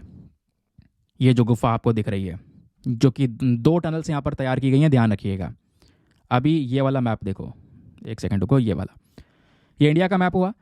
हमें जाना है नॉर्थ ईस्ट इंडिया में, तो ये हो गया हमारा नॉर्थ ईस्ट इंडिया वाला पोर्शन। ये हो गया ऊपर अरुणाचल प्रदेश। अरुणाचल प्रदेश को अगर हम जूम करके देखते हैं तो इस तरीके से आ जाओ यहाँ पर, ठीक है। यहाँ पे हम डिस्ट्रिक्ट वाले मैप देख रहे हैं, तो ये आपको तवांग नज़र आ रहा होगा दोस्तों, और ये आपको वेस्ट कामांग नज़र आ रहा होगा। तो वेस्ट कामांग और तवांग इन दोनों को जोड़ा गया है। ठीक है, तवांग यानी कि अरुणाचल प्रदेश में जस्ट कोने में है, भूटान के पास में, यानी कि यहाँ पर कह सकते हो। यहीं पर कहाँ, यहाँ पे कई बार डिस्प्यूट भी हुए हैं। और आपको पता होना चाहिए, ये वाला मैप देखो बेस्ट है समझने के लिए। भारत और चाइना के बीच में बॉर्डर पर 3 जगह पर विवाद रहता है, western sector, central sector and eastern sector. Western sector में स्पेशली अक्साई चीन वाले हिस्से में, जहाँ पर चाइना ने इस एरिया को कब्जा रखा है लीगल तरीके से। सेंट्रल सेक्टर में स्पेशली यहाँ पर जो हमारा उत्तराखंड वाला रीजन है वहाँ पे। फिर ईस्टर्न सेक्टर में अगर आप देखोगे तो अरुणाचल प्रदेश। ठीक है, अरुणाचल प्रदेश में स्पेशली तवांग वाला रीजन भी आपको देखने को मिलेगा। तो ये कुछ एरियाज़ है जहाँ पर दोनों देशों के बीच में बॉर्डर को लेकर डिस्प्यूट्स रहते हैं, वो भी चाइना की साइड से। क्योंकि ऑब्वियस सी बात है, हरकत करेगा तो इंडिया रिस्पॉन्स तो देगा ही ना। वो इंडिया की टेरिटरी में घुसने की कोशिश करता है, हमारे एरिया को अपने एरिया में जोड़ने की कोशिश कर रहा है। तो उसी प्रकार से उसी रिस्पॉन्स में चाइना को जवाब देने के लिए हम लोग क्या कर रहे हैं, यहाँ पर एक टनल को डेवलप कर रहे हैं, जो कि ऑलरेडी हो चुकी है, उद्घाटन भी हो चुका है। तो यहाँ से सीधा हम इस LAC वाले रीजन पर बहुत आराम से पहुँच पाएंगे। ठीक है, तो आपका एक सवाल आएगा, सवाल ये आएगा, क्या आज हमारी कनेक्टिविटी नहीं है क्या? क्या आज अगर हम कमिंग से मतलब टनल से पहले अगर जाना हो हमें तवांग तक, तो क्या हम जा नहीं सकते थे क्या? नहीं दोस्तों, जा सकते थे आराम से, हमारे पास में कनेक्टिविटी थी। मैं आपको दिखा देता हूँ, ये है पुराना वाला रूट, ये आप देख पा रहे होंगे। ये जो है ये पुराना वाला रूट है जिसको मैं ड्रॉ कर रहा हूँ। ठीक है, सेला लेक से होती हुई इस तरीके से ये रास्ता है, रोड के माध्यम से तवांग तक रास्ता जाता था। अब क्या हुआ, नया रास्ता जो है वो ये वाला तैयार किया गया है। ठीक है, ये कामेंग डिस्ट्रिक्ट से इस तरीके से निकलता है, और फिर यहाँ पर जो पहाड़ हैं, ये ज़्यादा लंबा नहीं घूमना पड़ेगा। यहाँ पे जो पहाड़ हैं दोस्तों स्पेशली आपको दिख रहे होंगे, इस पहाड़ को काट के यहाँ से एक टनल बनाई गई है, टनल 1 है। फिर आगे जाकर थोड़ा रोड का रास्ता है, फिर यहाँ पर टनल दूसरी बनाई गई है, टनल 2 है। तो इस तरीके से ये रास्ता है हमारा। ये थोड़ा लंबा भी पड़ रहा था, ये वाला कम हो रहा है। तो ये वाला कम हो रहा है, कहने का मतलब 12 किलोमीटर रास्ता कम हो जाएगा इससे, और पहाड़ी रास्ता है तो इस वजह से यहाँ पर 12 किलोमीटर बहुत होता है। तो अगर हमें जल्दी पहुंचना हो तो हम यहाँ से इस वाले रास्ते से जल्दी भी पहुंच सकते हैं ऊपर तवांग में। ठीक है, जो ये वाली दूसरी वाली टनल है दोस्तों, ये ट्विन ट्यूब टनल है, ध्यान रखिएगा। और दुनिया में इस तरीके की ट्विन ट्यूब टनल बनाने, बड़ी टनल बनाने वाला यहाँ पर इंडिया ऐसा देश देखने को मिल जाएगा। ठीक है, बाकी यहाँ पर दूसरी एक टनल 1 आपको नज़र आएगी। तो ये रास्ता हो गया, एक ये रास्ता, ये पुराना वाला है। अब कहोगे दिक्कत क्या थी, यहाँ पर तो खर्चा हो गया ना, जब रास्ता चल रहा है तो क्या दिक्कत है? देखो दिक्कत यहाँ पे यह है, ये जो रास्ता है इसमें दिक्कतें बहुत हैं। ऊपर ठंड बहुत पड़ रही है, ठंड पड़ने में बर्फ़ भी पड़ती है बीच बीच में, रास्ते सारे ब्लॉक हो जाते हैं। तो अगर हमें जाना हो ऊपर तो हम कैसे जाएंगे? रास्ते ब्लॉक होने के साथ साथ दोस्तों कभी कभी रीजन इतना ठंडा रहता है, जो गाड़ी जाती है वो तो प्रॉपर चल नहीं पाएगी रास्ते में। दूसरी चीज़, जो गाड़ी में डीजल वगैरह होता है वो भी जम जाता है। तो इसी के लिए यहाँ पर जो टनल है वो इस तरीके से रेडी किया गया है, चाहे कैसा भी वेदर होगा, कैसा भी यहाँ पर मौसम हो, बर्फ़ पड़े, कुछ भी हो, टनल के अंदर से निकलकर आप रास्ता ब्लॉक करने की ज़रूरत नहीं रहेगी। आप हमेशा यहाँ पर गाड़ी को ले जा सकते हो, आराम से ट्रैवलिंग हो पाएगी। ठीक है, ये बात क्लियर हो गई। अब इसी सेला टनल के बारे में कुछ फैक्ट्स हैं, कुछ तथ्य हैं जो आपसे प्रीलिम्स में, मेंस में पूछे जा सकते हैं, इवन इंटरव्यू के अंदर भी। तो वो फैक्ट्स के बारे में सारी इन्फॉर्मेशन आपके दिमाग में बैठी भी होनी चाहिए। सबसे पहली चीज़, क्वेश्चन ये बन सकता है सेला पास कहाँ है? पहले वहाँ पर जो रास्ता निकल रहा है ना दोस्तों, वो पहाड़ों में से ऊपर से काट कर रास्ता निकल रहा है। तो जो पहला वाला रास्ता था, पुराना वाला, जो सेला पास कहलाता है रीजन। ठीक है, अब क्या है, उसकी जगह पर एक दूसरा रास्ता तैयार किया गया, वहाँ पर टनल बना दी गई है। तो सेला पास आपसे क्वेश्चन बनेगा कहाँ पर है, तो अरुणाचल प्रदेश के अंदर तवांग डिस्ट्रिक्ट में है। कितनी ऊंचाई पर है? 13,000 फीट की ऊंचाई पर। जो ये टनल बनाई गई है यहीं पर, उस टनल में पैसा कितना लगा है? 825 करोड़ रुपया। लेंथ है लगभग 12 किलोमीटर की। अब 12 किलोमीटर का केवल टनल नहीं है, इसमें यहाँ पर टनल भी है, रोड भी है और लिंक रोड्स भी हैं। जो टनल 1 है, जैसे मैंने बोला 2 टनल हैं, टनल 1 की जो लेंथ है वो है 980 मीटर, सिंगल ट्यूब टनल है। जो टनल 2 है, इसकी जो लेंथ है वो है 1555 मीटर, जो कि ट्विन ट्यूब टनल है। एक बाइलेन ट्यूब है ट्रैफिक के लिए और दूसरा इमरजेंसी सर्विस के लिए। ठीक है, उसके अलावा अगर आप रोड लेंथ देखोगे तो यहाँ पर वो है लिंक रोड लेंथ की, यहाँ पर 1200 मीटर के आसपास का डिस्टेंस है। बाकी अगर आप देखोगे जो प्रोजेक्ट है ना सेला टनल बनाने का, यह प्रोजेक्ट कोई नया नहीं है दोस्तों। इसकी जो नींव है वो लगभग 9 फरवरी 2019 में ही रख दी गई थी, और इसका इनागुरेशन डेट यानी कि उद्घाटन कब हुआ है? अभी फाइनली मार्च में, 9 मार्च 2024 में। अब सवाल यह है, इस टनल को बनाया किसने, किसके हाथ में सारा ठेका गया था? तो ये बॉडी है बॉर्डर रोड्स ऑर्गेनाइजेशन यानी ब्रो। ठीक है, BRO, बॉर्डर रोड्स ऑर्गेनाइजेशन है दोस्तों, यहाँ पर इस पूरे टनल को तैयार किया, यही इसके ऑपरेटर हैं। कंस्ट्रक्शन में लगभग 71,000 metric ton of cement use किया गया, 5,000 मैट्रिक टन स्टील यूज़ किया गया, 800 मैट्रिक टन एक्सप्लोसिव्स का यहाँ पर यूज़ किया गया है। 90 लाख घंटे लगे हैं, मैन आवर्स लगे हैं इसको पूरा तैयार करने के लिए। इसमें जेट फैन, वेंटिलेशन है ना, फायर फाइटिंग इक्विपमेंट्स, हर एक फीचर्स को यहाँ पर ऐड किया गया है। उसके अलावा चाहे कैसा भी वेदर हो, हर एक वेदर में कनेक्टिविटी प्रॉपर रहने वाली है, रास्ते वगैरह कभी ब्लॉक नहीं होंगे। हमारी मिलिट्री आराम से तैनात हो पाएगी चाइना के बॉर्डर पर, specially line of actual control पर, यानी बॉर्डर वाला रीजन स्पेशली उसकी बात हो रही है। दूसरी बात, इसके कुछ एडिशनल बेनिफिट्स होंगे क्योंकि बहुत सारे टूरिस्ट भी जाएंगे तवांग में घूमने के लिए, सोशो इकोनॉमिक डेवलपमेंट होगा, बहुत सारे इसके और भी इंप्रूवमेंट्स नजर आएंगे। ठीक है, तो सेला टनल क्या है ये हमने डिस्कस कर लिया, इसके बारे में हर एक एस्पेक्ट जान लिया। अब बात आती है कि एक सेकेंड हो, बात यह है कि ये जान लेते हैं ये इंपॉर्टेंट क्यों है। अब इंपॉर्टेंट क्यों है ये भी मैं आपको बता ही चुका हूँ यार, है ना। इसमें क्या है, वही चीज़ यहाँ पर रिपीटेडली लिखी गई है कि भाई स्नोफॉल हो जाती है, लैंडस्लाइड हो जाती है, ऐसे दिक्कत होती हैं। तो अब ऐसे दिक्कत की ज़रूरत नहीं पड़ेगी, सीधा टनल से यहाँ पर हमारी गाड़ियाँ निकल सकती हैं। ठीक है, और जैसे मैंने बोला ये जो पूरा टनल है इसका ऑपरेटर कौन है, तो ऑपरेटर है बॉर्डर रोड्स ऑर्गेनाइजेशन, BRO के हाथ में सारा का सारा मामला सौंपा गया है। तो BRO क्या है, ज़रा इसके बारे में प्रीलिम्स के तौर पर फैक्ट्स ध्यान रखिएगा। BRO जो बॉडी है दोस्तों, इसको लाया गया था 1960 में पंडित जवाहरलाल नेहरू जी के थ्रू, ताकि जो हमारे रोड के नेटवर्क्स हैं नॉर्थ और नॉर्थ ईस्टर्न रीजन में, बॉर्डर पर जो रोड्स वगैरह हैं उसको बहुत तेज़ी से डेवलप किया जाए। तो ऐसे डेवलपमेंट के लिए यहाँ पर इस बॉडी को तैयार किया गया। और ध्यान रखिएगा, बॉर्डर रोड ऑर्गेनाइजेशन हमारे डिफेंस मिनिस्ट्री के अंडर में ही आता है, तो डिफेंस मंत्रालय के अंडर में ही सारा इसका कंट्रोल रहता है। ठीक है, मैं इसलिए इसके ऊपर जोर कर रहा हूँ क्योंकि यहाँ से क्वेश्चन बन सकता है। फॉर एग्जाम्पल, UPSC ने 2008 में आपसे एक प्रश्न पूछ लिया था। प्रश्न ये था कि डिपार्टमेंट ऑफ बॉर्डर मैनेजमेंट एक ऐसा डिपार्टमेंट है जो कौन से मंत्रालय में आता है, तो उसका सही उत्तर है मिनिस्ट्री ऑफ होम अफेयर्स। तो ऐसे क्वेश्चन आपसे बन सकता है कि ये बताओ भैया बॉर्डर रोड एंड ऑर्गेनाइजेशन कौन से मंत्रालय के अंडर में आता है, तो वो आता है मिनिस्ट्री ऑफ डिफेंस। ठीक है, ध्यान रखिएगा इसके बारे में क्योंकि ऐसे क्वेश्चंस बनते रहते हैं, इस वजह से इसके ऊपर जोर देकर मैं आपको पढ़ा रहा हूँ। मामला क्या था ये मैं आपको ऑलरेडी डिस्कस कर चुका हूँ, बता चुका हूँ उसके बारे में। चलिए आगे आते हैं उसके बाद में नेक्स्ट आर्टिकल पर। एक और इम्पॉर्टेंट न्यूज़ आर्टिकल, ये भी आज के ही द हिंदू के अखबार में छपी हुई खबर है, इंपॉर्टेंट खबर है, और ये एग्ज़ाम के लिए तो इम्पॉर्टेंट है ही, साथ ही साथ में हमारे अवेयरनेस के लिए भी बहुत ही ज़्यादा ज़रूरी है दोस्तों। बात हो रही है चाइल्ड पॉर्न के बारे में। तो सुप्रीम कोर्ट ने अभी तमिलनाडु से मद्रास हाई कोर्ट के ऑर्डर पर एक रिस्पॉन्स मांगा है। पूरा मैटर क्या है मैं आपको ये समझाता हूँ। देखो यहाँ पर बात हो रही है चाइल्ड पॉर्न। अब ये चाइल्ड पॉर्न जो वर्ड है ना, ये मैं बार बार यूज़ नहीं करूँगा क्योंकि बार बार अगर यूज़ करूँगा तो यूट्यूब वीडियो को ऊपर रिस्ट्रिक्शंस लगा देगा। ठीक है, जिसकी वजह से यहाँ पर कई सारे लोगों के पास वीडियो ओपन होगा फिर नहीं होगा। ठीक है, तो ध्यान रखिएगा, मैं पहले यहाँ पर आपको बता रहा हूँ। अब हुआ क्या, देखो मैं आपको ये बताता हूँ। एक केस हुआ, मद्रास हाई कोर्ट के पास में केस पहुँचता है। ठीक है, अब मद्रास हाई कोर्ट के पास में ये केस पहुँचा, जिस केस में यहाँ पर उसने ये देखा 28 साल का यहाँ पर एक व्यक्ति, 28 साल का आदमी जिसने इस प्रकार के जो यहाँ पर ये चाइल्ड पॉर्न है। ठीक है, अब मैं पॉर्न वर्ड यूज़ कर लूँगा, प्लीज़ यहाँ पर इसके बारे में ध्यान रखिएगा क्योंकि बार बार यूज़ करूँगा तो वीडियो रिस्ट्रिक्ट हो जाएगी। डेफिनेटली होती है ऐसी, कई बार हो चुकी है, जब मैं पहले कर चुका हूँ पहले यहाँ पर जब भी आपको पढ़ाया है। ठीक है, तो 28 साल का व्यक्ति जो कि यहाँ पर इस तरीके का कंटेंट जो है वो डाउनलोड वगैरह कर रहा था, उसको देख रहा था, उसको प्रोसेस कर रहा था, तो वो व्यक्ति को यहाँ पर पकड़ा गया दोस्तों।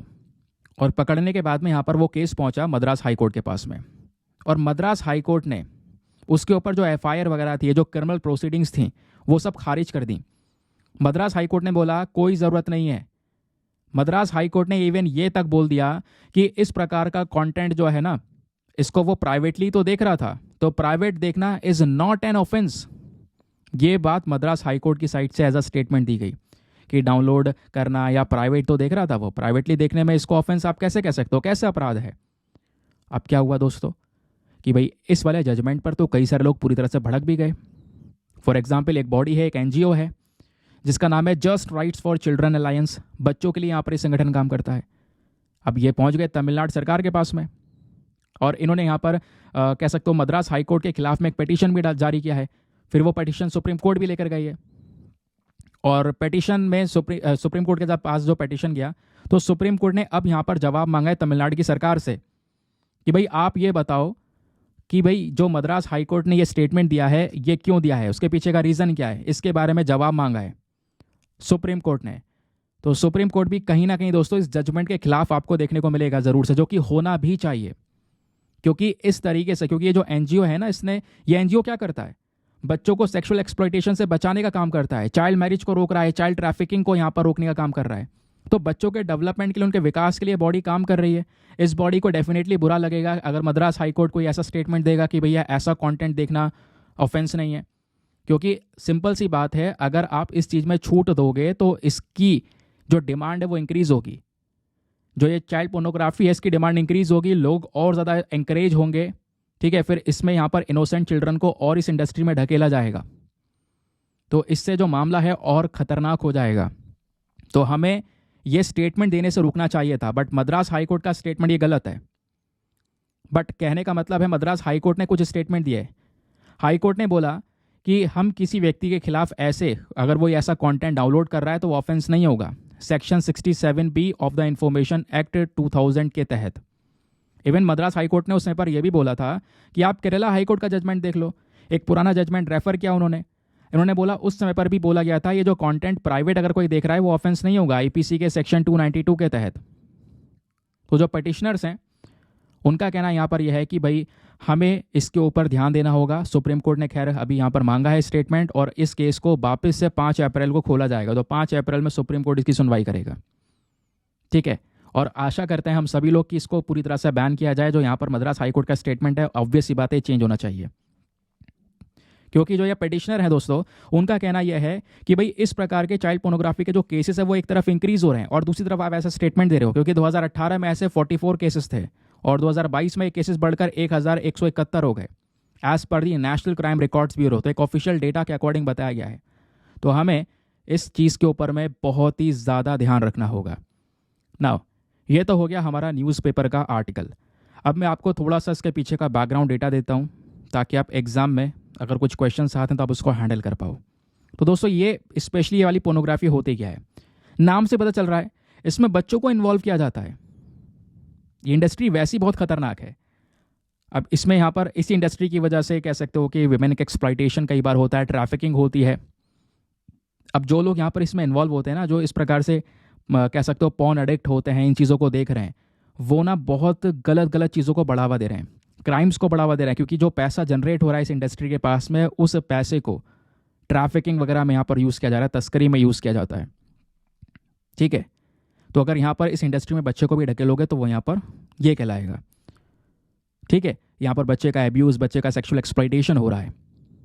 और ये यहाँ पर अगर आप देखोगे तो कहीं ना कहीं ऐसे मामले से बच्चों को बचाने के लिए हमने एक एक्ट बनाया था 2019 के अंदर में, पोक्सो एक्ट लेकर आया गया था, that is protection of children from sexual offences act.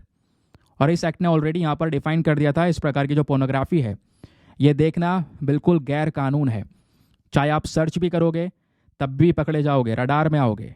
Photographs, video, digital और यहाँ पर कोई भी है, कोई भी चीज़ें हैं, इसको यहाँ पर पूरी तरह से रोकना हमारा मेन काम है। तो एक्ट यहाँ पर ये इन चीज़ों को डिफाइन कर रहा था दोस्तों, क्योंकि इंडियन सिनेरियो में देखोगे तो मैं आपको बता चुका हूँ कि ऐसे केसेस लगातार इंक्रीज़ हो रहे हैं। ठीक है, अभी हमने ये कुछ नंबर से डिस्कस किए थे। पता है प्रॉब्लम यहाँ पर यह है कि इस प्रकार का जो कंटेंट है ना, इसका इम्पैक्ट इंसान की ज़िंदगी पे बहुत गंदी तरीके से पड़ता है। कोई भी व्यक्ति अगर इन चीज़ों में इन्वॉल्व है, मैं केवल चाइल्ड की बात नहीं कर रहा हूँ या दूसरे इस प्रकार के पोर्नोग्राफी कंटेंट में कोई भी इन्वॉल्व है, एडिक्ट है, देख रहा है उसको रेगुलर बेसिस पर, तो उसके साथ क्या क्या हो सकता है। पहली चीज़ साइकोलॉजिकल इम्पैक्ट। इससे दोस्तों यहाँ पर कह सकते हो, मतलब अगर हम देखें तो बच्चे के ऊपर तो इम्पैक्ट पड़ रहा है, क्योंकि इसको इस इंडस्ट्री में ढकेला जा रहा है। उससे डिप्रेशन, एंगर, एंजाइटी यहाँ पर डेवलप हो रही है, मेंटल डिस्ट्रेस क्रिएट हो रहा है, सेक्सुअलिटी के ऊपर एक इम्पैक्ट पड़ता हुआ नजर आ रहा है। ये जो कई बार क्या होता है, लोग जो इसको देख रहे होते हैं उनको एक एडिक्शन हो जाता है, एक लत सी लग जाती है। फिर वो जो लत है ना, वो कह सकते हो जो लोग कहते हैं ना ड्रग्स की लत लगी होती है, लोगों को शराब की लत लगी होती है, उससे भी खतरनाक या उससे भी खतरनाक इफेक्ट पड़ता है ब्रेन के ऊपर इस वाले एडिक्शन से। और फिर आपको पता ही है, जो भी चीज़ यहाँ पर कहीं ना कहीं अगर व्यक्ति किसी भी चीज़ में इन्वॉल्व है, कोई अच्छे काम में इन्वॉल्व है, तो ऑब्वियस ही बात है उसका जो इम्पैक्ट है वैसा पड़ेगा, उसका बिहेवियर उस हिसाब से चेंज होगा। कोई गलत काम में इन्वॉल्व है तो उसका बिहेवियर गलत वे में आगे बढ़ेगा। और इस प्रकार का जो पोर्नोग्राफी है ये एक ऐसा है जो इंसान की जो माइंड सेट है उसको ख़राब कर रहा है। और माइंड सेट ख़राब करने के साथ साथ यहाँ पर फिर आप कह सकते हो कि स्पेशली यहाँ पे मेल की बात करेंगे, अगर कोई इसमें इन्वॉल्व है, फिर वो देखते देखते बिल्कुल एडिक्ट होने के बाद में वेमेन को एज अ सेक्स ऑब्जेक्ट देखने लगता है। तो कहीं ना कहीं इन सब चीज़ों से वेमेन के अगेंस्ट में वायलेंस, सेक्सुअल वायलेंस, इसको सपोर्ट मिल रहा है। इस वजह से हमें इसको रोकना होगा। इसके इम्पैक्ट क्या पड़ रहे हैं वो मैंने यहाँ पे आपके साथ में डिस्कस किए। ठीक है, अब सवाल यहाँ पर यह है कि पॉर्न एडिक्शन से कई सारे लोग गुजर रहे हैं। अगर आप देखोगे वर्ल्ड में कई सारी कंट्रीज, स्पेशली इंडिया की बात करेंगे तो इंडिया से भी पोर्नोग्राफी देखने में नंबर 1 पर आ रहा है। बहुत सारे लोग इसके अंदर में इन्वॉल्व आपको देखने को मिलेंगे। मैक्सिमम यूथ कोविड-19 के बाद में दोस्तों यहाँ पर इस प्रकार की इंडस्ट्री के अंदर में या ऐसी वेबसाइट्स के ऊपर में ट्रैफिक्स इंक्रीज हुए हैं। कई बार मैं आपके साथ में टॉपिक डिस्कस कर चुका हूँ जब जब राइटर ने एडिटोरियल लिखे हैं। तो ये जो प्रॉब्लम है, ये जो एडिक्शन है, इसको रोकने के लिए पहला स्टेप है यहाँ पर प्रॉब्लम को एक्नॉलेज करना है, एक्सेप्ट करना कि हाँ व्यक्ति जो है वो इस प्रॉब्लम से गुजर रहा है। दूसरा रीज़न, कारण देखना कि भाई आप बार बार हार क्यों मान रहे हो, क्यों इस चीज़ में इन्वॉल्व हो रहे हो। और फिर उसके बाद में सबसे पहली चीज़ अपने, कह सकते हो कि अगर कोई इस चीज़ों का यूज़ कर रहा है या फिर कह सकते हो पूरी तरह से एडिक्ट हो चुका है, तो कुछ फ़िल्टर्स आते हैं यहाँ पर बताया जा रहा है, उन फिल्टर्स को यहाँ पर आप यूज़ कर सकते हो जिससे ब्लॉक हो जाता है। ठीक है, अब पता नहीं कुछ फ़िल्टर्स आते होंगे तो उससे ब्लॉक हो सकता है कंटेंट, या कोई सपोर्ट ग्रुप्स को ज्वाइन कर सकते हैं, या हेल्दी हैबिट। सबसे इंपॉर्टेंट चीज़ यही है, हेल्दी हैबिट्स को अपनाना, प्रैक्टिस करना बहुत ही ज़्यादा ज़रूरी है। ठीक है, उसके अलावा मैं पहली बात ये बोलूँगा यार, लोगों को समय कितना मिल जाता है, मतलब ऐसे कि भाई वो इन चीज़ों में इन्वॉल्व हो सकते हैं। सिंपल सी बात है, वो व्यक्ति इन चीज़ों में इन्वॉल्व होगा जिसके पास में या जिसके लाइफ में कोई गोल नहीं होगा, जिसके लाइफ में एक लंबा एम है, बड़ा गोल है जिसको अचीव करना है। वो दिन भर काम करेगा उस गोल को अचीव करने के लिए। इन सब फालतू की चीज़ों के लिए टाइम किसी के पास में नहीं मिलेगा। लेकिन ऑब्वियस सी बात है, जिसके पास में कोई गोल नहीं है, हाँ, क्या करना है क्या नहीं करना है, वही इन सब चीज़ों में टाइम वेस्ट करेगा। ठीक है, इससे अच्छा एक लंबा गोल सेट करो। गोल सेट करने के बाद उस पर लगातार काम करो, डेली बेसिस पर ट्रैक करो अपने आप को कि हाँ कल के कंपैरिजन में आज मेरे अंदर क्या इंप्रूवमेंट हुआ है, कल के कंपैरिजन में आज मैंने क्या बेहतर किया है, इंप्रूवमेंट हुआ है या नहीं हुआ है, मिस्टेक्स क्या हो रही हैं मुझसे। ठीक है, लगातार अपने आप को यहाँ पर अपने गोल में इन्वॉल्व रखो। माइंड में वो गोल ही चलता रहना चाहिए हमेशा, वही इंसान की लाइफ को चेंज करेगा। क्योंकि मैं जैसा हमेशा बोलता हूँ, ज़िंदगी जो है वो मजाक नहीं है जो लोग यहाँ पर समझ लेते हैं। समझ गए? चलिए आगे आते हैं। उसके बाद में आज के, अरे यार ये पुराना वाला स्लाइड लगा हुआ है, तो फाइनली वहाँ से अब हमारा एडिटोरियल डिस्कशन ही शुरू हो रहा है। तो आज के न्यूज़पेपर के हमारे सारे एडिटोरियल इंपॉर्टेंट है, तो सभी को डिस्कस करेंगे। ये पुराना वाला पेज लगा हुआ है, इसमें मैं अपडेट करना भूल गया हूँ, तो इसको हटा देना। ठीक है, तो आज के न्यूज़पेपर में दोस्तों हमारे पास में 3 इंपॉर्टेंट एडिटोरियल हैं, तीनों को बेहतरीन तरीके से डिस्कस करेंगे। सबसे पहला एडिटोरियल आता है यहाँ पर यह वाला, central transfers arresting the decline in share of some states. पूरा मैटर क्या है, इस एडिटोरियल को यहाँ पर जो राइटर हैं सी रंगराजन और DK श्रीवास्तव साहब, इन दोनों ने मिलकर यहाँ पर लिखा हुआ है। चलिए मैं आपको समझाता हूँ कि आखिरकार राइटर के क्या पॉइंट ऑफ व्यूज़ यहाँ पे नज़र आते हैं, राइटर या किस मुद्दे पर बात कर रहे हैं। देखो मैं आपको बताऊँ तो जैसे सेंट्रल गवर्नमेंट है, अब सेंट्रल गवर्नमेंट कई सारे स्टेट से या सभी से टैक्स को वसूल करती है। तो सेंट्रल गवर्नमेंट के पास में जो रेवेन्यू जनरेट हो रहा है, ठीक है, अभी उसी रेवेन्यू का क्या होता है, डिस्ट्रीब्यूशन होता है। जो सेंट्रल गवर्नमेंट केंद्र सरकार के रिसोर्सेज होते हैं, वो रिसोर्सेज सरकार क्या करती है, अलग अलग राज्यों को यहाँ पर बांटती है, अलग अलग राज्यों को डिस्ट्रीब्यूट करती है। तो बात यहाँ पर यही है कि जो हम रिसोर्सेज डिस्ट्रीब्यूट कर रहे हैं, उन डिस्ट्रीब्यूशन में प्रॉपर इक्वालिटी नहीं है। राइटर बोलते हैं कि सेंट्रल का जो ट्रांसफ़र है, सेंट्रल गवर्नमेंट जो यहाँ पर अपने कुछ रिसोर्सेज ट्रांसफ़र कर रही है, उसमें कई सारे राज्यों को बहुत कम मिल रहा है और कई सारे राज्यों को बहुत ज़्यादा गेन हो रहा है। तो ये पॉइंट्स यहाँ पर उन्होंने बोला। ठीक है, तो ये राइटर बोलते हैं कि भाई यार जो 16th फाइनेंस कमीशन है, फाइनेंस कमीशन क्या करता है, वही तो है फाइनेंस कमीशन, वो है जो हमारा सेंट्रल गवर्नमेंट का रेवेन्यू है उसको किस तरीके से डिस्ट्रीब्यूट करना है स्टेट्स के बीच में, है ना, उन सब चीज़ों को यहाँ पर तैयार करता है। उन सब चीज़ों को लेकर जो मामले होते हैं उनसे लेकर डील करता है। तो कहने का मतलब है यहाँ पर राइटर ये बोलते हैं, एक कंप्लेंट आई है, कंप्लेंट में ये कहना है जो स्टेट्स हैं, कई सारे राज्य हैं जिनके पास में रिसोर्सेज प्रॉपरली नहीं ट्रांसफ़र हो पा रहे हैं, हमारी केंद्र सरकार इनफ मात्रा में उनको रिसोर्सेज नहीं दे रही है। ऐसी कंप्लेंट्स यहाँ पर दर्ज करवाई गई हैं। फिर यहाँ पर इस पर्टिकुलर मामले के सोल्यूशन को देखते हुए जो स्टेट्स हैं उनका कहना यहाँ पर यह है कि हमारा समय के साथ में शेयर धीरे धीरे घटता चले जा रहा है। सेंट्रल गवर्नमेंट का जो डिस्ट्रीब्यूशन है वो डिस्ट्रीब्यूशन प्रॉपर तरीके से होना चाहिए था, बट कई सारे राज्य अपना शेयर को लूज करते चले जा रहे हैं। कुछ टेबल्स यहाँ पर एडिटोरियल में दी गई हैं, चाहो तो आप उन टेबल्स को चेक कर सकते हो, जिसमें यहाँ पर बोला जा रहा है सबसे पहली चीज़ अगर आप देखोगे, स्पेशली जो साउथ इंडियन स्टेट्स है उनकी यहाँ पर राइटर बात करते हैं कि साउथ इंडियन स्टेट्स का अगर आप देखोगे तो रेवेन्यू कम हो रहा है, डिक्लाइन हो रहा है। यानी सेंट्रल गवर्नमेंट के जो भी रिसोर्सेज डिस्ट्रीब्यूट किए जा रहे हैं वो साउथ इंडियन स्टेट्स को कम मिल रहे हैं। और जो ऊपर नदर्न और ईस्टर्न स्टेट्स हैं वैसे इनके पास भी ज़्यादा कुछ नहीं आ रहा है। अब की बार जो ज़्यादा कुछ मिल रहा है वो जो हमारे हिली एरियाज़ हैं, ठीक है, स्पेशली जो नॉर्थ ईस्टर्न स्टेट्स हो गए, सेंट्रल स्टेट्स हो गए या वेस्टर्न स्टेट्स हो गए जिसमें महाराष्ट्र भी है, इनको ज़्यादा गेन हो रहा है। ये गेनर कैटेगरी में आ रहे हैं स्टेट्स। और लूजिंग कैटेगरी में यहाँ पर सदर्न स्टेट ज़्यादातर आपको देखने को मिलेंगे, साउथ के राज्य देखने को मिलेंगे। आप कहोगे केंद्र सरकार का रेवेन्यू प्रॉपर डिस्ट्रीब्यूट नहीं हो पा रहा है, उसके पीछे का रीज़न, पहला रीज़न दोस्तों अगर आपको देखना है तो वो यहाँ पर आता है, वो income distance criteria. Very very important, कई बार आपसे पूछा जा सकता है कि भैया बताओ चलो इनकम डिस्टेंस क्या है। तो दोस्तों इनकम डिस्टेंस की वजह से यहाँ पर ये प्रॉब्लम्स क्रिएट हो रही हैं। अब इनकम डिस्टेंस का मतलब क्या है थोड़ा मैं आपको समझा देता हूँ। कुछ स्टेट ऐसे हैं जिनकी पर कैपिटा इनकम, कुछ राज्यों की इकॉनमी बहुत अच्छी है, बहुत अच्छा रेवेन्यू जनरेट करते हैं वो, है ना, पर कैपिटा इनकम बहुत अच्छा है उनका, लोग अच्छा अर्न कर रहे हैं। कुछ राज्य ऐसे हैं जहाँ की इकॉनमी ज़्यादा बढ़िया नहीं है, पर कैपिटा इनकम ही बेकार है, ठीक है। तो यहाँ पर जो स्टेट है जो बहुत पीछे है और जो स्टेट बहुत आगे है, इसके बीच का यहाँ पर जो डिस्टेंस है वो यहाँ पर इनकम डिस्टेंस कहलाता है। तो आपसे पूछा जाए बताओ भैया what is the income distance, तो अगर हम बात करेंगे तो as per the 15th finance commission, income distance is the distance of a states income from the state with highest per capita income. भाई जिसकी इनकम ज़्यादा है उसके कंपैरिजन में दूसरे स्टेट को यहाँ पर कंपेयर करना, तो इसके बेसिस पर यहाँ पर डिस्ट्रीब्यूशन किया जाता है।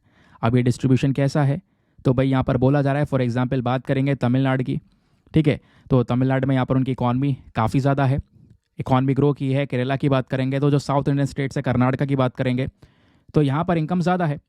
ऊपर अगर आप देखोगे तो जो नॉर्थ इंडियन स्टेट्स हैं स्पेशली वहाँ पर इनकम अभी भी कम है, ज़्यादा प्रॉपर तरीके से डेवलप नहीं हुई है। तो हो क्या रहा है एग्जैक्टली, जहाँ पर इनकम ज़्यादा है ना, वो सब भी पे कर रहे हैं, और इनकम कम है वो सब भी पे कर रहे हैं। तो सेंट्रल गवर्नमेंट के जो रिसोर्सेज डिस्ट्रीब्यूट हो रहे हैं दोस्तों, वो उनको ज़्यादा मिल रहा है जहाँ पर गेन कम हो रहा है। फॉर एग्जांपल अगर हम यूपी की बात करेंगे, बिहार की बात करेंगे, तो इनको ज़्यादा गेन होता है सेंट्रल गवर्नमेंट के रिसोर्सेज का। सेंट्रल गवर्नमेंट जो रिसोर्सेज दे रही है उनको ज़्यादा मिलेगा, बाकी साउथ इंडियन स्टेट्स को आज के समय पर कम मिल रहा है, तो वो लॉस में चल रहे हैं, ऐसा यहाँ पर राइटर का कहना है। तो जो फंड्स हैं वो ज़्यादा मिल रहे हैं नॉर्थ इंडियन स्टेट्स को और कम मिल रहे हैं साउथ इंडिया को, ठीक है, जिसकी वजह से मामला उठ रहा है। अब कहोगे जैसे मैं अभी यहाँ पर इसके बारे में बता ही रहा था, लो इनकम स्टेट अभी जैसे बिहार उत्तर प्रदेश की बात हो रही है, तो इनको यहाँ पर ज़्यादा गेन हो रहा है, साउथ इंडियन को कम हो रहा है, क्योंकि जो रिसोर्सेस है सेंट्रल गवर्नमेंट वो इस बेसिस पर दे रही है, इनकम के बेसिस पर। अब दूसरी चीज़ यहाँ पे पॉपुलेशन की बात करते हैं तो ये भी मैटर करता है। भाई अगर आप देखोगे जो पुराने फाइनेंस कमीशन थे, 14th फाइनेंस कमीशन तक मामला क्या चल रहा था, भाई जो पैसा सेंट्रल गवर्नमेंट देती थी ना वो पॉपुलेशन के बेसिस पर देती थी, कहाँ पर कितनी आबादी है। और उस समय पर हम 1971 का डेटा इस्तेमाल करते थे, 1971 में जो जनगणना हुई थी उसके बेसिस पर देखते थे भाई कहाँ पे कितनी आबादी है, उसके हिसाब से यहाँ पर ये कह सकते हो कि पैसा डिस्ट्रीब्यूट करती थी केंद्र सरकार। अब क्या हुआ, अब यहाँ पर ये डेटा चेंज कर दिया गया, बोला भैया हम 1971 से नहीं, हम 2011 के जनगणना के बेसिस पर देखेंगे, 2011 का जो सेंसस है इसकी पॉपुलेशन के अकॉर्डिंग इनकम डिस्ट्रीब्यूट किया जाएगा। और अब ऐसे ही होता है। तो दोस्तों 1971 से 2011 के बीच में जो साउथ इंडियन स्टेट्स हैं, तमिलनाडु केरला जिसकी हम बात कर रहे हैं, वहाँ पर तो पॉपुलेशन हो गई कम, ठीक है, वहाँ पर जो फर्टिलिटी रेट है वो कम हुआ है, पॉपुलेशन उन्होंने स्टेबल रखी। लेकिन ऊपर के जो स्टेट्स हैं नॉर्थ इंडिया में, वहाँ पर पॉपुलेशन बढ़ी है तेज़ी से, चाहे बिहार हो कि चाहे यूपी हो, यहाँ की आबादी बहुत ज़्यादा हो चुकी है।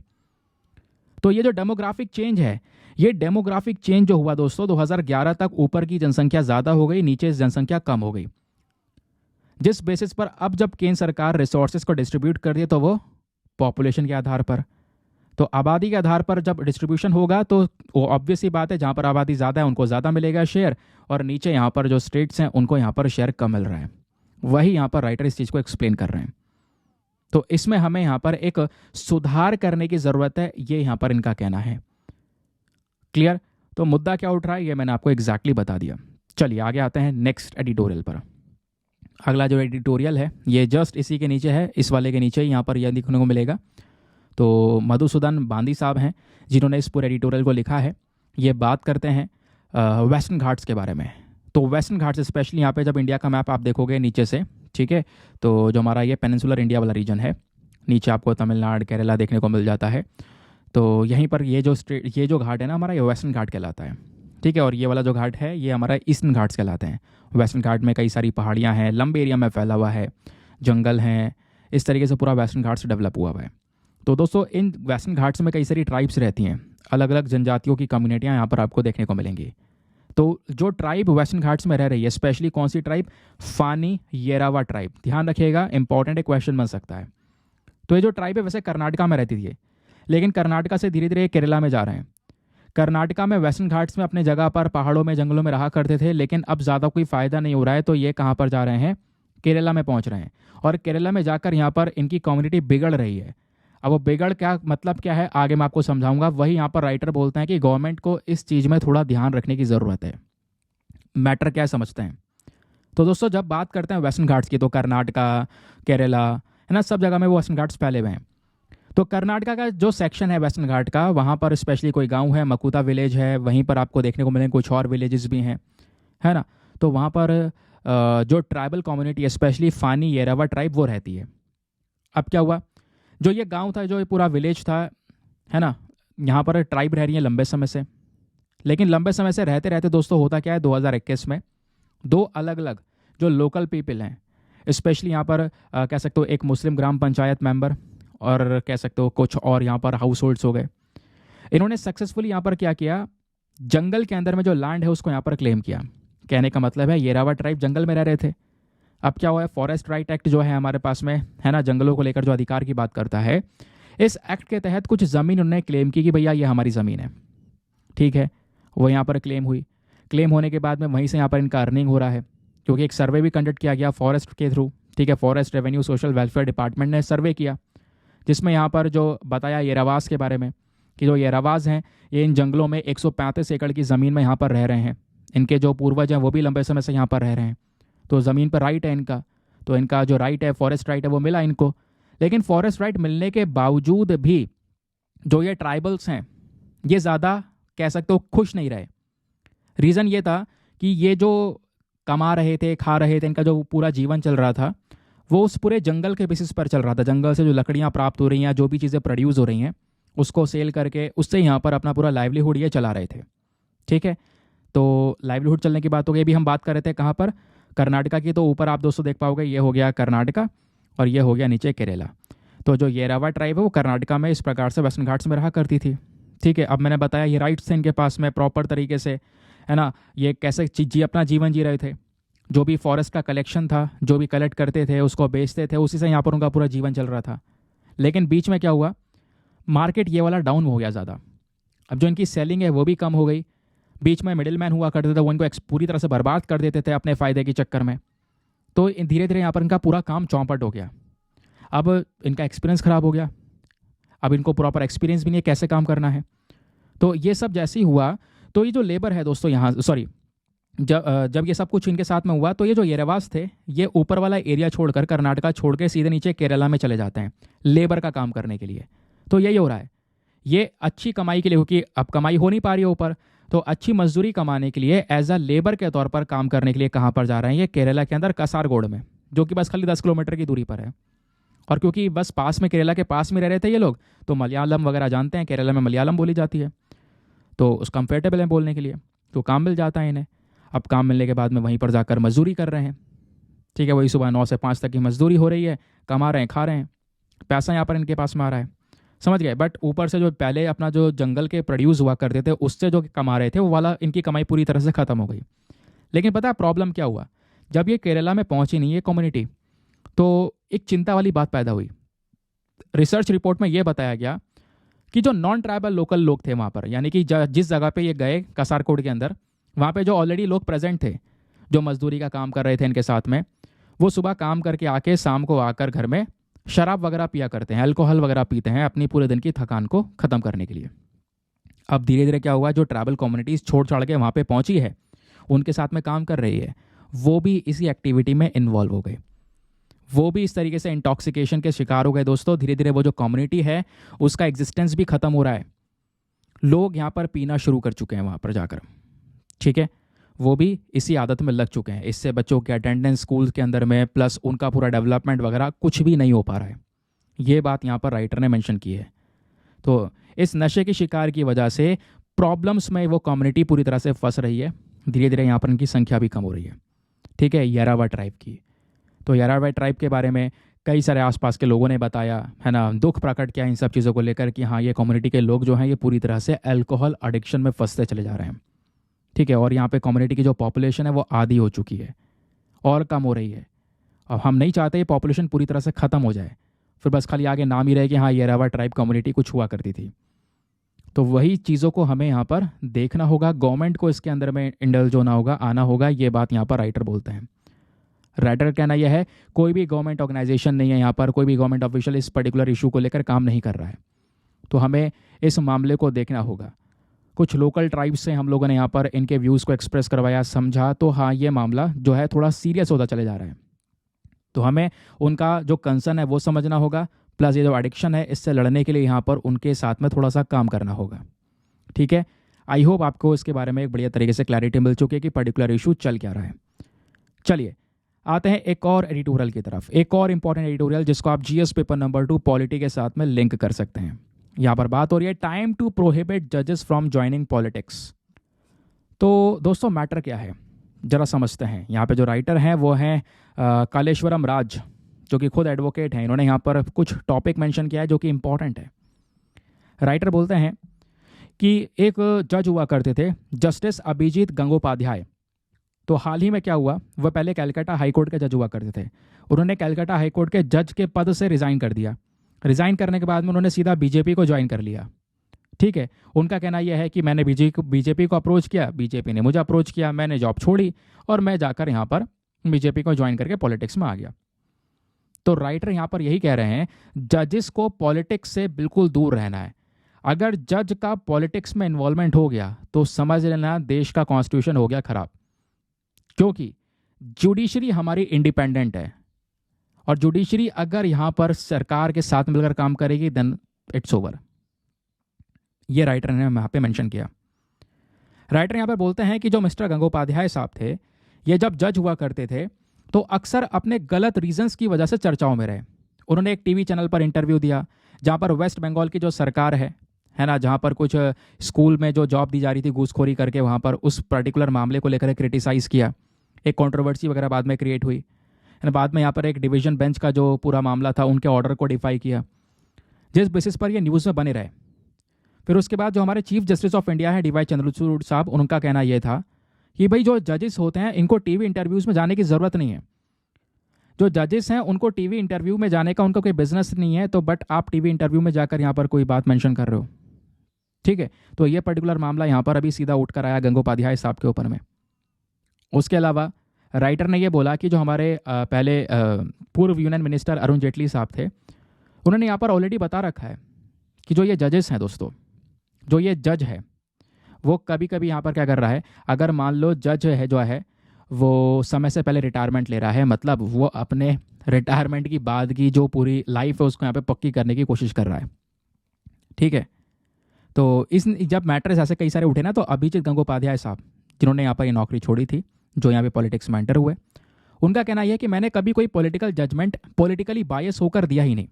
एक तरफ मेरा कभी भी झुकाव नहीं था, मैंने न्यूट्रल स्टांस हमेशा से रखा है, बट अब मैंने छोड़ दिया है तो मैं यहाँ पर बीजेपी को ज्वाइन कर रहा हूँ, वो मेरी मर्जी है।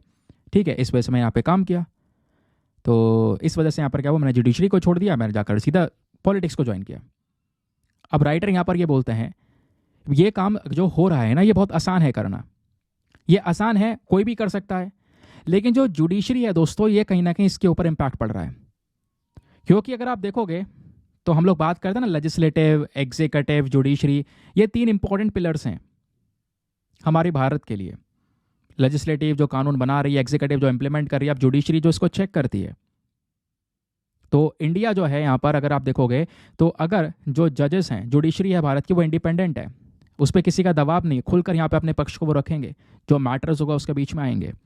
बट अगर इस तरीके के पॉलिटिक्स में जजेस खुद से एंटर करना अगर शुरू करेंगे, देन उसके बाद में जुडिशरी का इंडिपेंडेंस वाला जो ये कॉन्सेप्ट है ना, ये खत्म हो जाएगा। देन सरकार के हिसाब से जुडिशरी काम करेगी, तो चाहे गवर्नमेंट कुछ भी करे, कोई भी लॉ लाए, जुडिशरी कुछ कर ही नहीं पाएगी, क्योंकि उनके साथ काम कर रही है।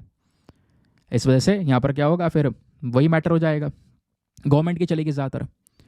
तो राइटर बोलते हैं इसी चीज़ को हमें रोकना होगा क्योंकि ये केस केवल ये वाला करंट गवर्नमेंट के साथ में नहीं है। ऐसा केस दोस्तों हम लोगों ने पहले भी देखा, सिमिलर केसेस 1967 में। उस समय पर chief justice Coca Subba Rao, इन्होंने यहाँ पर कह सकते हो अपने इस चीफ जस्टिस के पद से रिजाइन करके वो प्रेसिडेंट के इलेक्शन लड़ते हैं।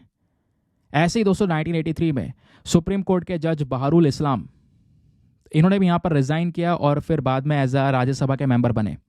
तो ऐसे केसेस हो रहे हैं जो कि यहाँ पर गलत है, क्योंकि अगर आप देखोगे ऐसे मैटर्स को टैकल करने के लिए ऑलरेडी कई सारे डिक्लेरेशंस, कई सारे जो डिस्कशंस है स्पेशली वो हो चुके हैं। क्योंकि हमारे संविधान के अंदर अगर आप देखोगे तो संविधान में आर्टिकल 217 को आप आर्टिकल 124 क्लॉज 4 के साथ में मिलाकर रीड करना, पढ़ना। तो कॉन्स्टिट्यूशन में आर्टिकल 217 है, आर्टिकल 124 है। ये बताता है कि भाई हमारे जजेस के पास में कितनी पावर्स हैं। जजेस को पता है इतनी आसानी से अगर कोई जज की पद पे बैठा है उसको हटाया भी नहीं जा सकता इतनी आसानी से। इम्पीचमेंट होगा सीधा पार्लियामेंट से, तब जाके हटेगा। तो आप इमेजिन करो, काफ़ी पावरफुल यहाँ पर पोस्ट ये देखने को मिलती है। बट अगर इस तरीके की चीज़ें यहाँ पर नजर आएंगी तो फिर यही पावरफुल पोस्ट कमज़ोर पड़ेगी।